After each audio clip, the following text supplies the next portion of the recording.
राधे राधे दोस्तों, आज हम बात करेंगे श्री कृष्ण की अष्टभार्याओं के विवाह कैसे हुए थे। किस प्रकार से श्री कृष्ण से मिली थी अष्टभार्या।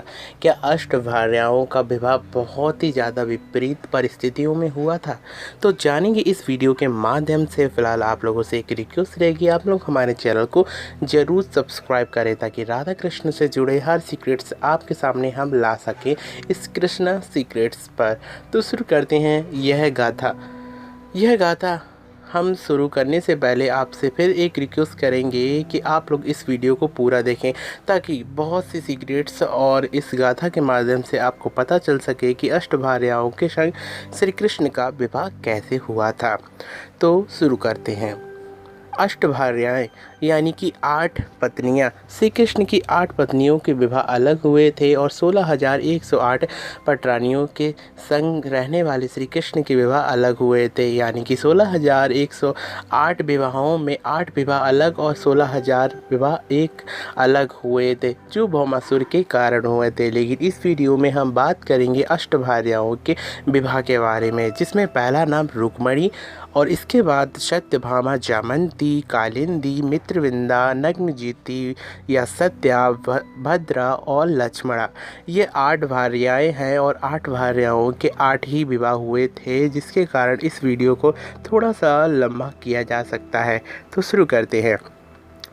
यह गाथा उस समय की है जब श्री कृष्ण ने द्वारिकापुरी का निर्माण किया था और द्वारिकापुरी के निर्माण के पश्चात जब श्री कृष्ण द्वारिका में रहते थे, इधर विदर्भ की राजकुमारी रुक्मणी को पता चला कि श्री कृष्ण बहुत ही अच्छे हैं और मैं उनसे प्रेम करने लगी हूँ। और जब शिशुपाल को पता चलता है कि मेरी बहन का विवाह कृष्ण के संग न होकर शिशुपाल के संग होना चाहिए, तब रुक्मी बहुत से षड्यंत्र रचता है और रुक्मणी भी एक पत्र लिखकर श्री कृष्ण को भेजती हैं, जिसके पश्चात श्री कृष्ण आते हैं और रुक्मणी का हरण कर ले जाते हैं। और ले जाने के पश्चात रुक्मी बहुत ज़्यादा भयावह युद्ध के संग श्री कृष्ण से युद्ध करता है, लेकिन विजय श्री कृष्ण की ही होती है और रुक्मणी श्री कृष्ण को प्राप्त होने के पश्चात वह द्वारिका में रहने लगती है। यानी कि पहला पानी ग्रहण संस्कार श्री कृष्ण का रुक्मणी के संग हुआ था। अष्टभार्याओं में प्रथम रुक्मणी का नाम आता है।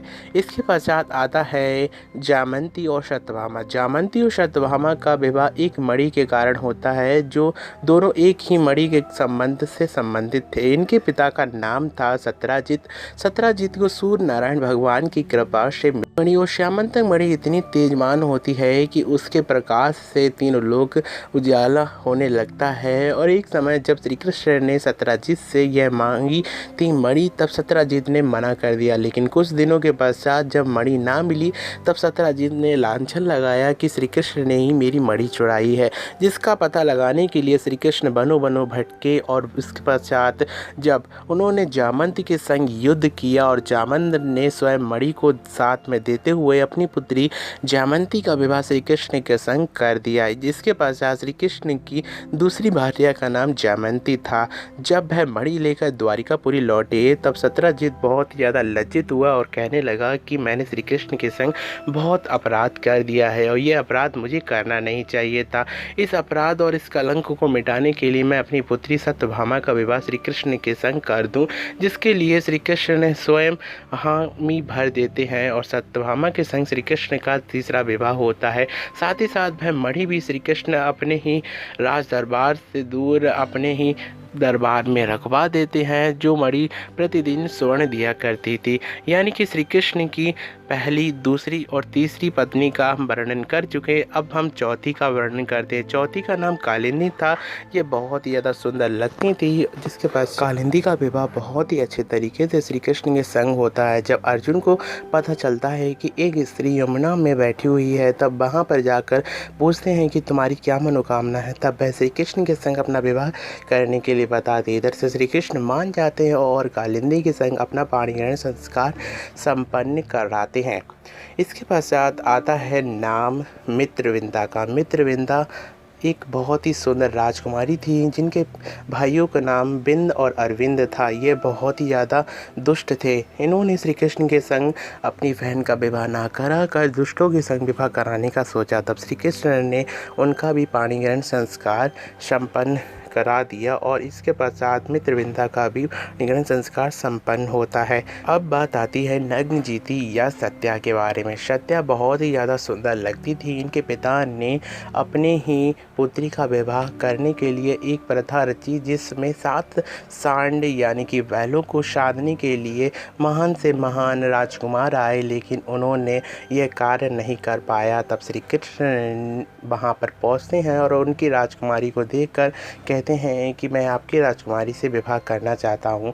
तब राधा नग्नजीत कहते हैं कि मैंने वचन लिया है और प्रण लिया है कि इन 7 बैलों को जो भी साध लेगा उस महापुरुष से मैं अपनी पुत्री का विवाह करूँगा। तब श्री कृष्ण उन बैलों को साध लेते हैं और जिसके पश्चात नग्नजीती सत्या का विवाह होता है। इसके पश्चात भद्रा श्री कृष्ण की बुआ की लड़की थी जिनका विवाह श्री कृष्ण की इच्छा या मित्रविंदा आदि जितनी भी पटरानियों से भिन्न था। यह बहुत ही ज़्यादा सुंदर थी और इनके भाइयों ने श्री कृष्ण के संग स्वयं इनका विवाह कर दिया।